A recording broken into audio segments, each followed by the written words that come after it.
अस्सलामुअलैकुम, welcome to the digital world. SK, आज हम कंप्यूटर साइंस के एक बहुत अहम पार्ट के बारे में सीखेंगे जिसका नाम है रैम।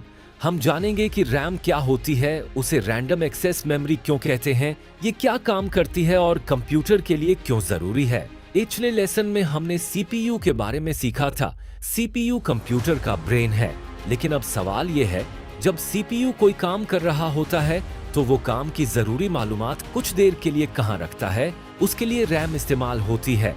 रैम क्या होती है? रैम कंप्यूटर की एक ऐसी टेम्पोरेरी मेमोरी है जिसमें कंप्यूटर काम करते वक्त जरूरी मालूमात कुछ देर के लिए रखता है। टेम्पोरेरी का मतलब है आर्जी, यानी ऐसी चीज जो हमेशा के लिए ना हो। रैम की फुल फॉर्म क्या है? रैम की फुल फॉर्म है रैंडम एक्सेस मेमोरी। अब इन अल्फाज को आसानी से समझते हैं। रैंडम का आसान मतलब है किसी भी जगह से, एक्सेस का मतलब है किसी चीज तक पहुंचना या उसे हासिल करना, और मेमोरी का मतलब है मालूमात रखने की जगह। यानी रैंडम एक्सेस मेमोरी का आसान मतलब हुआ ऐसी मेमोरी जिसमें कंप्यूटर जरूरत के मुताबिक किसी भी जगह मौजूद मालूमात तक जल्दी पहुंच सकता है। रैम को टेम्पोरेरी मेमोरी क्यों कहते हैं? अब एक बहुत अहम बात, रैम में मौजूद मालूमात हमेशा के लिए महफूज नहीं रहती।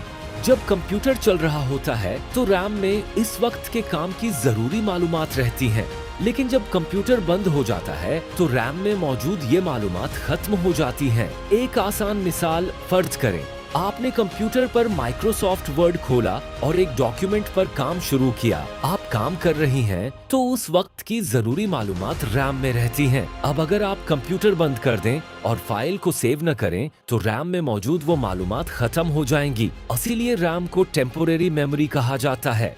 रैम कंप्यूटर में कहाँ होती है? रैम एक छोटी सी मेमोरी स्टिक की शक्ल में होती है। ये मदरबोर्ड पर मौजूद खास जगह, जिसे रैम स्लॉट कहते हैं, में लगाई जाती है। डेस्कटॉप कंप्यूटर में रैम आमतौर पर लंबी स्टिक की शक्ल में नजर आती है। लैपटॉप में भी रैम होती है, लेकिन उसकी शक्ल और साइज मुख्तलिफ हो सकती है। रैम का काम क्या होता है? रैम का बुनियादी काम यह है कि जब कंप्यूटर पर कोई काम हो रहा हो तो वो इस काम की जरूरी मालूमात को कुछ वक्त के लिए अपने पास रखे। मसलन आपने गूगल क्रोम खोला, फिर एक वीडियो चलाई, फिर साथ में एक दूसरी ऐप भी खोल ली। इन कामों के दौरान कंप्यूटर को बहुत सी मालूमात फौरन इस्तेमाल करनी होती हैं। रैम उन कामों के लिए जरूरी मालूमात को आर्जी तौर पर रखती है ताकि सीपीयू उन्हें जल्दी इस्तेमाल कर सके। अब सवाल ये है, अगर रैम ज्यादा हो तो क्या होगा? फर्ज करें एक कंप्यूटर में 4 GB रैम है और दूसरे कंप्यूटर में 8 GB रैम है। यहाँ GB का मतलब है गीगाबाइट। ये रैम की कैपेसिटी, यानी उसमें एक वक्त में कितनी मालूमात रखी जा सकती हैं, उसे जाहिर करता है। मिसलन 4 GB रैम, कम कैपेसिटी 8 GB रैम, ज्यादा कैपेसिटी 16 GB रैम, उससे ज्यादा कैपेसिटी। आमतौर पर ज्यादा रैम की वजह से कंप्यूटर एक वक्त में ज्यादा काम संभाल सकता है।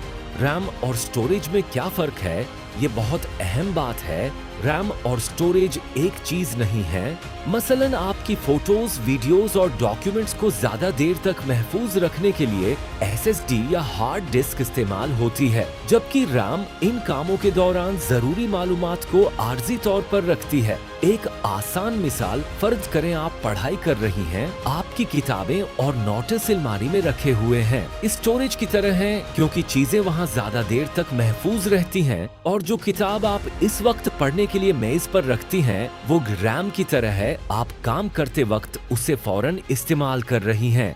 इसी तरह रैम काम के वक्त जरूरी मालूमात को सामने रखती है, जबकि स्टोरेज मालूमात को ज्यादा देर तक महफूज रखती है। अगर रैम खराब हो जाए तो क्या होगा? अगर रैम में मसला हो तो कंप्यूटर सही तरह स्टार्ट नहीं हो सकता। कंप्यूटर बार बार बंद हो सकता है, हंग हो सकता है, या एप्स सही तरह काम नहीं कर सकते। आम तौर पर 8 GB रैम वाला कंप्यूटर एक वक्त में ज्यादा काम आसानी से संभाल सकता है, खास तौर पर जब कई एप्स एक साथ खुली हों। लेकिन सिर्फ रैम ज्यादा होने से कंप्यूटर हर काम में तेज नहीं हो जाता। कंप्यूटर की रफ्तार में सीपीयू, स्टोरेज और दूसरे पार्ट्स भी अहम किरदार अदा करते हैं। अगले लेसन में हम रोम के बारे में तफसील से सीखेंगे। हम जानेंगे कि रोम क्या होती है, ये रैम से कैसे मुख्तलिफ है और कंप्यूटर में उसका क्या काम होता है। अगर आपको ये वीडियो पसंद आई हो तो उसे लाइक करें, अपने दोस्तों के साथ शेयर करें और द डिजिटल वर्ल्ड एसके को सब्सक्राइब करना न भूलें।